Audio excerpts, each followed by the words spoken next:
Hello students, 2022 का जो लोग एचएस एग्ज़ाम दे रहे हैं, आर्ट्स वाले लोग, ठीक है, तो उनके लिए मैंने कुछ सजेशन के वीडियो अपलोड किया है हमारे चैनल की तरफ से। हिंदी का था, फिर हिस्ट्री का था। आज हिस्ट्री का एग्ज़ाम हो गया। उम्मीद करता हूँ कि बहुत अच्छा एग्ज़ाम हुआ होगा आप लोगों का। आगे के भी एग्ज़ाम बड़े अच्छे जाएंगे और बोर्ड भी थोड़ा आप लोगों पर रहम कर रहा है कि जिस तरीके का क्वेश्चन दिया जा रहा है पेपर में, तो समझिए ज़्यादातर कॉमन दिए जा रहे हैं। ज़्यादा आप लोगों को परेशान नहीं किया जा रहा है, क्योंकि 2 साल से पढ़ाई नहीं हुई आप लोगों की, तो पेपर भी अच्छा आ रहा है। और साथ ही साथ अगर आप लोग मेरे चैनल के सजेशंस को फॉलो कर रहे हैं तो आपको किसी भी बात की चिंता करने की ज़रूरत नहीं है। हमारे चैनल की तरफ से एजुकेशन और पॉलिटिकल साइंस का भी सजेशन अपलोड है।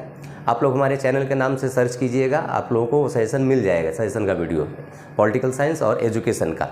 तो आज मैं थोड़ा सा पॉलिटिकल साइंस के ऊपर जो सजेशन मैंने अपलोड किया था पिछले शायद 2 महीना पहले, तो उस सजेशन में मैं आज थोड़ा सा आप लोगों को कुछ चीज़ें रिवाइज कर दे रहा हूँ। उसमें जो क्वेश्चंस थे मैंने सोचा कि उसको थोड़ा और कम कर दिया जाए, क्योंकि जब मैंने सजेशन अपलोड किया था तब मैंने कहा था कि इस बार का एग्ज़ाम किस तरीके का होगा, किस तरीके का के क्वेश्चंस सेट किए जाएंगे, उस पर बहुत सारे संदेह हैं। तो 2-4 एग्ज़ाम होने के बाद वो संदेह मेरा ख़त्म हो गया है। अब आज मैं आप लोगों को पॉलिटिकल साइंस के ऊपर जो जितने भी क्वेश्चंस मैंने दिए थे उसमें से कुछ क्वेश्चंस मैं कम भी कर दूंगा, और साथ ही साथ मैं आप लोगों को बहुत ही ज़्यादा इम्पॉर्टेंट जो क्वेश्चंस हैं, जो एकदम श्योर शॉट आ सकते हैं, उनके ऊपर भी मैं चर्चा कर लूँगा या बता दूंगा आप लोगों को। और आप निश्चिंत रहिए, मैं जो कह रहा हूँ मेरी बातों पर विश्वास कीजिए। आप आंख मूंद कर याद करके जाइए, आपको पूरा पेपर सजा हुआ मिलेगा। अगर आपको किसी बात का संदेह हो तो मेरे पहले के जो सेशन के वीडियोज़ हैं, हिंदी और हिस्ट्री के एग्ज़ाम हो चुके हैं, उन दोनों वीडियो के साथ क्वेश्चन पेपर को कंपेयर करके देखिएगा, आपको समझ में आ जाएगा। ठीक है, तो पॉलिटिकल साइंस का जो सेशन मैंने अपलोड किया था उसमें कुछ क्वेश्चंस थे, चैप्टर वाइज मैंने दिया था। तो आज भी मैं चैप्टर वाइज ही आप लोगों को सजेशन दे रहा हूं, और वीडियो के लास्ट में मैं इस क्वेश्चंस, जो भी क्वेश्चंस हैं मैं बताऊंगा आपको, उसका पीडीएफ हिंदी और इंग्लिश दोनों में मैं पीडीएफ डाल दूंगा डिस्क्रिप्शन में, और डिस्क्रिप्शन में ही आप मेरे दूसरे जो सजेशंस हैं उनका लिंक पा जाइएगा। फिलहाल मैं आपको मौखिक रूप से क्वेश्चंस बताता जाऊँगा, और कौन सा क्वेश्चन किस लिए इम्पॉर्टेंट है या कितना इम्पॉर्टेंट है उस पर भी चर्चा करता जाऊँगा। तो वीडियो को वॉच कीजिए पूरा, और अगर आप चैनल में नए हैं तो चैनल को सब्सक्राइब करके रखिए। आगे भी आपको बहुत सारे काम वाले वीडियो हमारे चैनल की तरफ से मिलेंगे। ठीक है, तो टाइम वेस्ट न करके हम लोग शुरू करते हैं। जो पॉलिटिकल साइंस का सेशन अपलोड हमने किया था चैप्टर वाइज, तो उसी को थोड़ा सा रिवाइज करके, थोड़ा इधर उधर करके, जो मोस्ट इम्पॉर्टेंट जो आने वाले हैं मैं वही बताऊंगा आज। ठीक है आपको, ठीक है। तो पहले चैप्टर से मैंने शायद 4 क्वेश्चंस पहले दिए थे पहले के सेशन में, उसमें मैं कम कर रहा हूं क्वेश्चन। ठीक है, तो पहले चैप्टर से पहला क्वेश्चन आपका है, आप लिख लीजिए, पहले नोट कर लीजिए कि वैश्वीकरण किसे कहते हैं या भूमंडलीकरण किसे कहते हैं। और उसी में और एक प्रश्न, वैश्वीकरण या भूमंडलीकरण की प्रकृति या स्वरूप, प्रकृति कहे, स्वरूप कहे या रूप कहे, बात एक ही होगा, आंसर सेम होगा। तो ये पहला क्वेश्चन है। इंग्लिश वर्जन्स के जो हैं उन लोगों का हो जाएगा डिफाइन ग्लोबलाइजेशन। उसके बाद दूसरा क्वेश्चन इसमें होगा नेचर और फॉर्म ऑफ ग्लोबलाइजेशन। ठीक है, इसके बाद इसी चैप्टर में आपके और 2 क्वेश्चंस हैं, लेकिन इन दोनों क्वेश्चंस के बारे में मैं बता रहा हूं आपको। पहले आप क्वेश्चंस को लिखिए। दूसरा क्वेश्चन है अंतर्राष्ट्रीय संबंध की परिभाषा लिखें, और उसी में ऐसा रहेगा 2+6 करके। अंतर्राष्ट्रीय संबंध की परिभाषा 2 मार्क्स का, और 6 मार्क्स का दिया जाएगा अंतर्राष्ट्रीय संबंध और अंतर्राष्ट्रीय राजनीति में अंतर।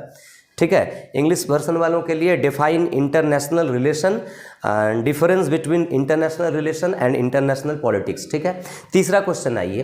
तीसरे क्वेश्चन में भी वही है, अंतर्राष्ट्रीय संबंध की परिभाषा, मतलब डिफाइन इंटरनेशनल रिलेशन, 2 मार्क्स का, और 6 मार्क्स का रहेगा कि अंतर्राष्ट्रीय संबंध के विकास की धारा, या एक पाठ्य विषय के रूप में अंतर्राष्ट्रीय संबंध का विकास। ठीक है, इंग्लिश में होगा डिफाइन इंटरनेशनल रिलेशन, और दूसरा क्वेश्चन होगा development of international relation as a discipline. ठीक है, तो ये 3 क्वेश्चन आपके पहले चैप्टर से हैं। अब थोड़ा सा पहले चैप्टर के पैटर्न को समझिएगा, जितने एग्जाम्स अभी तक हुए हैं 2015 से लेकर 2020 तक। तो देखिएगा, पहले चैप्टर में आप लोगों का चैप्टर 1 जो है, चैप्टर 1 इसमें आपके 2 क्वेश्चन रहेंगे। एक नंबर क्वेश्चन, पहला क्वेश्चन जो होगा वो चैप्टर 1 से ही रहेगा। तो एक क्वेश्चन दिया जाएगा, उसके साथ और करके अथवा करके और एक क्वेश्चन दिया जाता है। ये आता ही है इसी तरीके से, मतलब 2 क्वेश्चन पहले चैप्टर से दिए जाते हैं। तो मैंने आपको 3 क्वेश्चंस बताए, जिसमें से पहला क्वेश्चन मैंने बताया वैश्वीकरण किसे कहते हैं। यही क्वेश्चन आप लोगों का पहला चैप्टर से इन दोनों क्वेश्चन में से कोई भी एक क्वेश्चन, चाहे नंबर 1 हो या उसका अथवा हो, ये वैश्वीकरण जो क्वेश्चन है वो आएगा ही आएगा। ठीक है। अब अगर आपको डाउट हो रहा हो या डर लग रहा हो, तो मैंने जो बाकी 2 क्वेश्चंस दिए हैं कि अंतर्राष्ट्रीय संबंध की परिभाषा, अंतर्राष्ट्रीय संबंध और अंतर्राष्ट्रीय राजनीति में अंतर, और उसके बाद तीसरा क्वेश्चन भी अंतर्राष्ट्रीय संबंध से ही था, तो आप उन दोनों को पढ़ सकते हैं। लेकिन इन दोनों को भी आपको पढ़ने की ज़रूरत नहीं है, क्योंकि अंतर्राष्ट्रीय संबंध से जो क्वेश्चन दिया जाएगा वो आपका अंतर्राष्ट्रीय संबंध और अंतर्राष्ट्रीय राजनीति में अंतर, तो अंतर्राष्ट्रीय संबंध और अंतर्राष्ट्रीय राजनीति में अंतर और अंतर्राष्ट्रीय संबंध और अंतर्राष्ट्रीय संबंध का विकास, ये जो 2 क्वेश्चन है, तो अगर आप उन दोनों क्वेश्चंस को पढ़ते हैं तो उन दोनों में से एक क्वेश्चन आएगा, उन दोनों से एक रहेगा, और वैश्वीकरण जो मैं कह रहा हूं वो एक रहेगा। ये रहेगा ही रहेगा, ये वैश्वीकरण तो रहेगा ही, और बाकी जो 2 हैं उसमें से भी एक रहेगा। तो अगर आप इजी करना चाहते हैं, आपको याद नहीं होता क्योंकि अब समय बहुत कम है, इसके पहले समय ज़्यादा था तो मैंने क्वेश्चंस दिए थे, लेकिन अब देख रहा हूं कि आपके पास समय कम है और याद अगर नहीं कर पा रहे हैं, तो अब इस टेक्निक से याद कीजिए कि अंतर्राष्ट्रीय संबंध से जो 2 क्वेश्चन है, या तो आप उन दोनों को पढ़ लीजिए, उसमें से एक आपको कॉमन मिल जाएगा नंबर 1 में, या फिर आप वैश्वीकरण जो क्वेश्चन है केवल उसी को पढ़ लीजिए, एक कॉमन मिलेगा ही मिलेगा। ठीक है। तो चैप्टर 1 हो गया। उसके बाद चैप्टर 2, 3, 4 आप लोगों के सिलेबस में नहीं है। चैप्टर 5 जो है, तो चैप्टर 5 से जो क्वेश्चंस मैंने पिछले सजेशन के वीडियो में अपलोड किए थे उन क्वेश्चंस को ही आप कीजिए, लेकिन चैप्टर 5 से कुछ तोड़ मोड़ करना ठीक नहीं है, क्योंकि ये भास्ट चैप्टर है, बहुत सारा टॉपिक है इसमें, और क्वेश्चन इसमें क्या होता है कि क्वेश्चन नंबर 2 जो होता है वो चैप्टर 5 से आता है। चैप्टर 1 के लिए एक सुविधा ये है कि चैप्टर 1 में 2 क्वेश्चन रहेंगे, एक अथवा में रहेगा, तो यहाँ पर सुविधा हो जा रही है कि हाँ हम 3 क्वेश्चन कर ले या 2 क्वेश्चन कर ले तो हो जाएगा। और यहाँ क्या रहेगा, चैप्टर 2 में क्वेश्चन केवल एक ही रहेगा। तो इतने सारे टॉपिक हैं, गांधीवाद है, मार्क्सवाद है, उदारवाद है, विभिन्न तरीके के टॉपिक है, तो इन सारे टॉपिक से किसी भी एक टॉपिक से एक क्वेश्चन देगा, इसलिए इसमें सेलेक्ट करना वो रिस्क होगा। फिर भी मैं आपको इस टॉपिक में जो मोस्ट इंपॉर्टेंट क्वेश्चन लग रहा है मुझे कि उस क्वेश्चन को आप पहले याद कीजिएगा, वो क्वेश्चन होगा, आप पिछला वीडियो देख लीजिएगा, पिछला जो सेशन का वीडियो है उसमें क्वेश्चंस दिए हुए हैं। फिर भी उसमें से जो मोस्ट इंपॉर्टेंट होगा वो मुझे इस बार लगता है गांधीवाद और मार्क्सवाद, मतलब उदारवाद ये सब तो आने वाला है नहीं। ठीक है, वो आप भूल जाइए, उदारवाद का दिया हुआ था पिछले वीडियो में, उसको छोड़ दीजिए, वो नहीं आएगा, क्योंकि जो पैटर्न आ रहा है 2020 का रिपीट नहीं कर रहा है। तो मैंने पिछले वीडियो में 2020 के भी कुछ क्वेश्चंस को दे दिए थे। ठीक है, तो 2020 का क्वेश्चन रिपीट नहीं हो रहा है, हिंदी में भी वैसा देखा गया, हिस्ट्री में भी मैंने वैसा देखा, इंग्लिश में भी वैसा हुआ। तो 2020 के बहुत सारे क्वेश्चंस उसमें डाले गए थे, तो अब सीधा वो निकल जाएंगे। तो सीधा निकल जाएंगे तो आप देखिएगा, आपको केवल 12 या 13 लॉन्ग क्वेश्चन केवल याद करने हैं पॉलिटिकल साइंस में, 12 या 13। ठीक है, तो 2020 में आपका इस चैप्टर से उदारवाद से क्वेश्चन आया था, तो बच गए अब गांधीवाद और मार्क्सवाद। अब गांधीवाद से भी 2 क्वेश्चन बनते हैं, 3 क्वेश्चन बनते हैं, मार्क्सवाद से भी 2-3 क्वेश्चन बनते हैं इंपॉर्टेंट, लेकिन श्योर शॉर्ट बताना कि यही क्वेश्चन आएगा, ये थोड़ा सा बेवकूफ़ी होगी या फिर आपके कैरियर के साथ खिलवाड़ होगा। मैं ज़्यादा ओवर कॉन्फिडेंस होकर बात नहीं करूंगा इस चैप्टर के ऊपर। ठीक है, क्यों मैं आपको डुबाऊं। तो आप लोग लेकिन पहले क्या याद कीजिएगा इन चैप्टर से क्वेश्चन, जो मैंने क्वेश्चन दिए हैं पिछले वीडियो में, उसमें से आप याद कीजिएगा मार्क्स का राज्य संबंधी अवधारणा, मतलब मार्क्स की राज्य संबंधी अवधारणा जो टॉपिक था, दिया था मैंने जो क्वेश्चन, उसको याद कीजिएगा, और गांधी जी की राज्य संबंधी अवधारणा।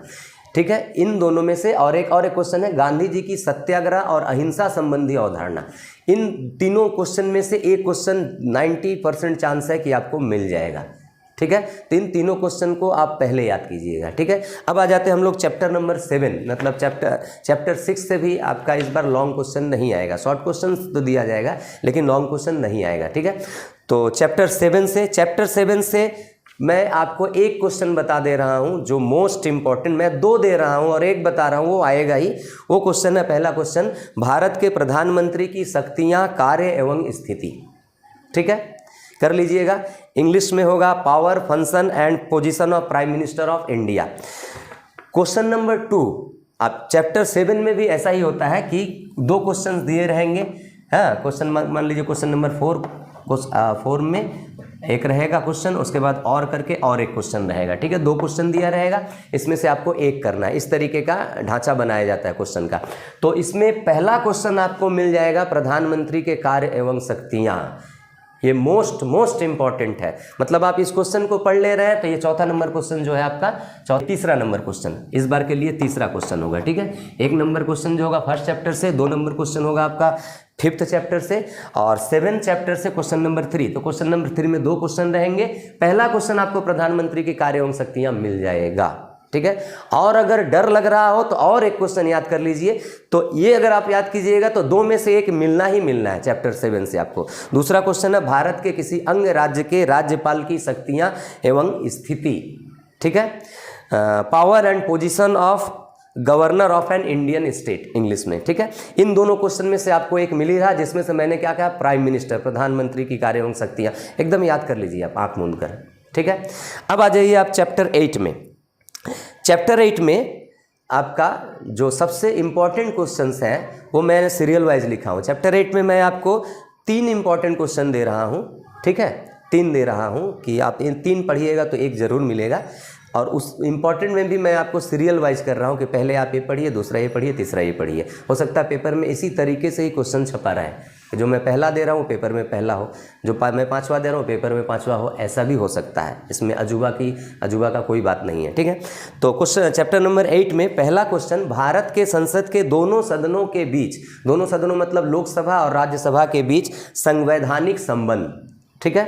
Constitutional relation between both houses of Indian parliament, okay. Question number 2 इसी चैप्टर से, भारतीय संसद में कानून पारित करने की पद्धति, ठीक है। Law making process in Indian parliament, question number 2। दोनों क्वेश्चन बहुत ज़्यादा इंपॉर्टेंट है। आपको इन दोनों में से ही एक क्वेश्चन आपको जहां तक मुझे उम्मीद है चैप्टर 8 से मिलेगा, मतलब क्वेश्चन नंबर शायद आपका 4 होगा, ठीक है, मिलेगा आपको।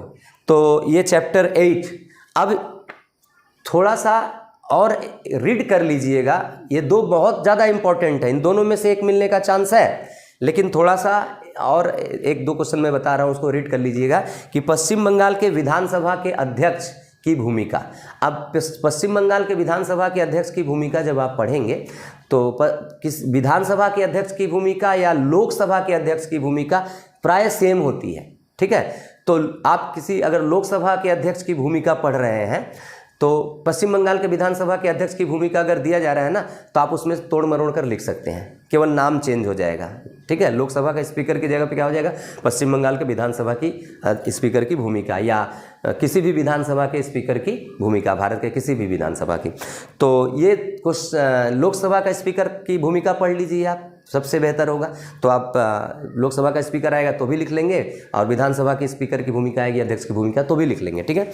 और चौथा जो क्वेश्चन है इसको एक बार रीड कर लीजिएगा, ये कभी आता नहीं है, फिर भी मेरे मन में आया कि दे दूं आप लोगों को, अगर बाई चांस ये नया इंट्रोड्यूस कर दिया है क्वेश्चन।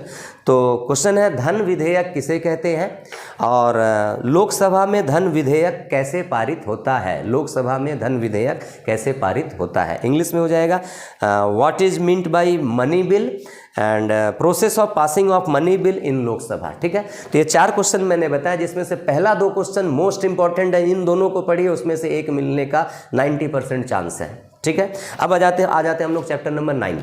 चैप्टर नंबर 9 में भी आपको मैं केवल 3 क्वेश्चन दे रहा हूं, इन 3 में से एक आएगा, जिसमें से पहला क्वेश्चन जो है 95% चांस है कि पहला क्वेश्चन ही आएगा, ठीक है। पहला क्वेश्चन है कि उच्च न्यायालय के गठन एवं कार्यों का वर्णन करें, इंग्लिश में composition and functions of high court, ठीक है। दूसरा क्वेश्चन है भारतीय न्याय व्यवस्था की विशेषताएं, features of Indian judicial system, okay. तीसरा क्वेश्चन है लोक अदालत का गठन एवं कार्य, जिसमें से पहला जो क्वेश्चन है हाई कोर्ट, इसका बहुत ज़्यादा चांस है इस बार आने का, ठीक है। लेकिन ऐसा नहीं कि अब ये पहला क्वेश्चन का बहुत ज़्यादा चांस है तो आप बाकी दोनों छोड़ दें, आप बाकी दोनों को भी पढ़ेंगे, क्योंकि इसमें थोड़ा बताना संभव नहीं हो पा रहा है। लेकिन जहाँ तक मुझे उम्मीद है ये पहला क्वेश्चन बहुत ज़्यादा, पहला और दूसरा, तीसरा थोड़ा कम, पहला और दूसरा बहुत ज़्यादा इंपॉर्टेंट है, ठीक है। तो मैंने जिस चैप्टर में जिस तरीके से जिन क्वेश्चंस के बारे में जिन क्वेश्चंस पर मैंने जोर दिया है, वीडियो को अच्छी तरीके से आप सुनिए, वॉच कीजिए, ठीक है। और सुनकर उसी तरीके से आप पॉल साइंस के सब्जेक्ट की तैयारी कीजिए। उम्मीद करता हूँ कि जैसे हिस्ट्री का एग्ज़ाम बीता अच्छा, हिंदी का बीता, आगे एजुकेशन का एग्ज़ाम है, एजुकेशन का सजेशन भी अपलोड है। आप बस मेरे सजेशन को फॉलो करके चले जाइए, आपको कोई चिंता करने की ज़रूरत नहीं है, एकदम हूबहू आपको मिल जाएगा एग्ज़ाम में, ठीक है। तो एजुकेशन का सजेशन अपलोड है, आप लोग देख लीजिए, उसमें मैं कोई फेरबदल नहीं करने जा रहा हूँ, समय भी नहीं है मेरे पास। पॉलिटिकल साइंस का भी चूँकि समय है, शायद 27 अप्रैल को आप लोगों का एग्ज़ाम है पॉलिटिकल साइंस का, तो काफ़ी समय, इसलिए थोड़ा सा मैं ये अभी थोड़ा सा चेंज कर दिया, ठीक है। तो देखिएगा पिछले वीडियो जो सेशन का वीडियो था पॉल साइंस का, उसमें से बहुत सारे क्वेश्चंस कम हो गए। आप अगर अंदाज़ा लगा कर देखिएगा तो 12-13 क्वेश्चन ही हो रहे हैं। तो 12-13 क्वेश्चन अगर आप याद नहीं कर सकते हैं तो मुश्किल है, ठीक है। तो ये 12-13 क्वेश्चन आप फोकस करके पढ़िए, इसमें से आपको सारा कॉमन मिल जाएगा। और जो MCQ ACQ है, तो MCQ ACQ के लिए आप मेरे नंबर पे कांटेक्ट कीजिएगा। इसके पहले भी मैंने कहा था हिस्ट्री में या हिंदी में, तो मैंने बहुत सारे लोग मेरे नंबर पर कांटेक्ट किए थे, हमने उनको बता दिया था कि यहाँ से पढ़िए। और आप लोग जो एग्ज़ाम दिए हैं, आप लोग खुद ही अपने मन से पूछिए कि मैंने जो आप लोगों को गाइड किया था कि यहाँ से पढ़ो, तो वो आपको कॉमन उसमें मिला कि नहीं मिला। अगर आप पढ़े हो तो, अगर आपके पास सोर्स रहा जो मैंने बताया था कि यहाँ से पढ़ो, तो देखिएगा आपको MCQ ACQ में 40 में कम से कम 30 मार्क्स के कॉमन मिले होंगे। तो 40 में 30 मार्क्स का कॉमन मिलना 7-8 पेपर पढ़ के ये इतना आसान नहीं है, क्योंकि MCQ ACQ से तो कुछ भी दिया जा सकता है, तो पूरा घाटना पड़ता है पेपर को, मतलब किताब को। लेकिन उसमें से भी मैंने व्यवस्था कर दिया था कि यहाँ से आप पढ़ लीजिए, आपको मिल जाएगा, और कॉमन मिला भी है, ठीक है। मेरे जो स्टूडेंट्स एग्ज़ाम देकर आए हुए हैं वो मुझे बताए कि जो हम उनको करवाए थे, जहाँ से करने को कहे थे, उसमें से आपका 40 में से 30 मार्क्स का कॉमन मिला है, और इधर उधर 30 से भी ज़्यादा ही मिला है, शायद 32-33 मार्क्स का मिला है। इधर उधर थोड़ा बहुत किया था बाकी क्वेश्चंस को, तो मिला है कॉमन। और किताब पढ़ लीजिएगा आप तो पूरा 40 में 40 होगा, तो 40 इधर 40 उधर, 40 लॉन्ग क्वेश्चन मैं आपको बता दे रहा हूँ, याद कर लीजिए, जाके लिख लीजिए। और 40 उधर 80 में 80 टच करेंगे तो आपको पॉल साइंस में 70 से नीचे नहीं मिलेगा। और 20 मार्क्स का आपका प्रोजेक्ट होता है, 20 में 20 स्कूल दे देगा, 19% से कम आपका पॉलिटिकल साइंस में होने वाला नहीं है, ठीक है। और पॉलिटिकल साइंस में मेन प्रॉब्लम क्या होता है, MCQ वगैरह में, MCQ तो रटा नहीं जा सकता, तो MCQ में क्या होता है कि चैप्टर को अच्छी तरह से समझना पड़ता है। तो बहुत सारे स्टूडेंट्स ऐसे हैं जो कहीं बेचारे ट्यूशन नहीं पढ़े साल भर, या कहीं ट्यूशन पढ़ते हैं तो ठीक तरीके से तैयारी नहीं की है, तो अभी वो कहते हैं कि पॉलिटिकल साइंस हमें समझ में ही नहीं आता। तो इसका भी उपाय है, मेरे चैनल में आपका जो टफ चैप्टर है पॉलिटिकल साइंस के, जो समझने लायक है, जिनको केवल आप एक बार वीडियो को देख लीजिएगा तो MCQ आप खुद ब खुद कर पाइएगा, या ACQ जब याद कीजिएगा आप, तो वीडियो अगर आप देखे रहेंगे पहले से, तो आपको ACQ आराम से याद होगा, रटना नहीं पड़ेगा। तो कुछ चैप्टर के चैप्टर 6, चैप्टर 7, 8, 9 इन सब के वीडियोज़ मेरे चैनल में पॉलिटिकल साइंस का HS का अपलोड है, आप वीडियोज़ को देख लीजिए, आपका MCQ हो जाएगा। और सजेशन को फॉलो कीजिए, लॉन्ग क्वेश्चन हो जाएगा। और लॉन्ग क्वेश्चन में अगर आपको आंसर कोई नहीं मिल रहा है या टफ लग रहा है, तो आप सारे का सारे मत मांगिएगा कि सारे क्वेश्चन के आंसर सर दीजिए, समय नहीं मेरे पास। जो क्वेश्चंस के आंसर आपको नहीं मिल रहे हैं सजेशन में जो मैंने बताया, चाहे वो एजुकेशन हो चाहे पॉलिटिकल साइंस हो, आप कमेंट्स कीजिए मेरे व्हाट्सअप नंबर पे, व्हाट्सअप नंबर थंबनेल पे है, तो आप कमेंट्स कीजिए व्हाट्सअप पे, मैसेज सेंड कीजिए, मैं आपको उन क्वेश्चंस का आंसर प्रोवाइड कर दूंगा। और बहुत ही ईजी लैंग्वेज में आंसर आपको मिलेगा, एकदम छोटा में, खूब बड़ा भी नहीं और बहुत टफ भी नहीं, एकदम इजी लैंग्वेज में। और मार्क्स आप 8 में 7, 7.5 आराम से आप कैरी कर पाइएगा, जो कि किताब या गाइड पढ़कर आपसे नहीं होगा। बहुत सारे लोग हैं जो आप लोग वॉच कर रहे हैं मेरे चैनल को, मेरे जो सब्सक्राइबर हैं, जो HS के स्टूडेंट्स हैं, वो भी हमसे मांगे हैं आंसर, जब हमको दिए हैं तो वो खुद कमेंट्स किए हैं कि सर आपका जो आंसर है वो किताब से बहुत ईजी है, बहुत जल्दी याद हो जा रहा है, 2 बार पढ़ने के बाद ही याद हो जा रहा है। तो आप वंचित मत होइए, आपको ज़रूरत पड़ेगा, आप मांगिए मुझसे, मैं आपको दूंगा, कोई प्रॉब्लम नहीं है। तो तैयारी कीजिए अच्छी तरीके से।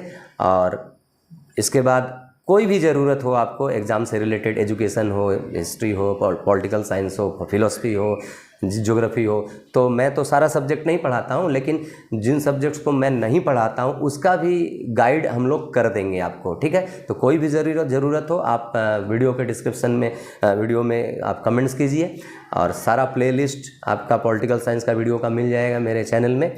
और डिस्क्रिप्शन में जो मैंने आज क्वेश्चंस बताया उसका आपका PDF मिल जाएगा, आप आराम से डाउनलोड कर लीजिएगा, ठीक है। तो आज के लिए बस इतना, फिर मिलेंगे आपसे ही रिलेटेड कोई वीडियो बनाते हुए।